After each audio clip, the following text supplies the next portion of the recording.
আমার হাজব্যান্ডও খুব সরল আছিল। আমার হাজব্যান্ডের সাথে নাজিম উদ্দিন ছিল তার নাম। তারপরে আমাকে আমার হাজব্যান্ডকে পরিচয় দিয়েছে, তার কি নাম পরিচয় দিয়েছে? নাজিম দাস। আচ্ছা, তারপরে আমার হাজব্যান্ডের সাথে বন্ধুত্ব করে আমাদের বাড়িতে গিয়েছিল। তারপরে যখন গিয়েছিল একদিন আমার মেয়ে বাচ্চার জন্য চকলেট টকলেট সব কিছু নিয়ে যেত। তারপরে একদিন কেউ ছিল না বাড়িতে, তখন ও গিয়ে আমার সাথে খারাপ কাজ করেছে। তারপরে ভিডিও করে, আরেকটা ছেলে ছিল, ওই ছেলেটা ভিডিও করেছে।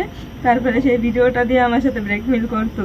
ব্ল্যাকমেল করার পর আমার বরকে দেখিয়েছে। তারপরে আমার বর আমাকে বের করে দিয়েছিল।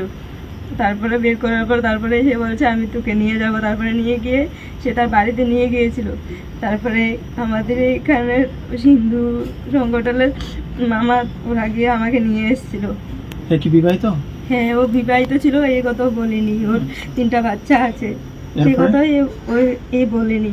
তারপরে নিয়ে আসার পর আমি আমার বাড়িতে ছিলাম, যখন আমার মা পুলিশ সবাই গিয়ে আমাকে নিয়ে এসেছিল, বাড়িতে ছিলাম। তারপরে একদিন মাতার বাড়িতে যাওয়ার সময়, তারপরে আমি মাতার বাড়ি থেকে আসার সময় যখন বাড়িতে আসছিলাম সবাই চলে গেছে, আমি একলাই আসছিলাম।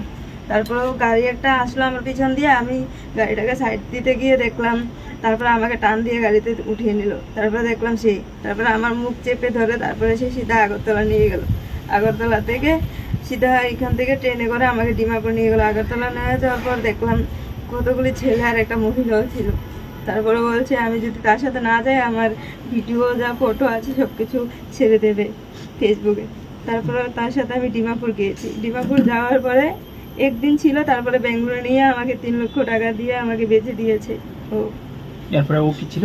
না, ও ছিল না। বেচে দেওয়ার পর ও চলে এসেছে। এরপর কিভাবে উদ্ধার হলো? তারপরে এখান থেকে আমার 2জন ফ্রেন্ড ছিল, তারা আর হিন্দু সংগঠনের ওরা গিয়ে আমাকে উদ্ধার করে এনেছে। আচ্ছা, এখন কি চাও? এখন আমি তার কঠিন শাস্তি চাই, যাতে তার এরকম শাস্তি চাই যেন আর কোনো ছেলেরা এরকম করতে না পারে। এই যে এখানে কি আরো কিছু মেয়ে রাখছে? হ্যাঁ, আরো মেয়ে ছিল। সে আমার সাথে না, আরো 4-5 জনের সাথে এরকম করেছে। ডিমাপুরও একটা মেয়ের সাথে এরকম করেছে সে। না, আমি কারোর চাপে করে বলছি না। আমার সাথে সব অনেক অন্যায় করেছে, তার জন্য আমি বলছি অনেক বড় অন্যায় করেছে।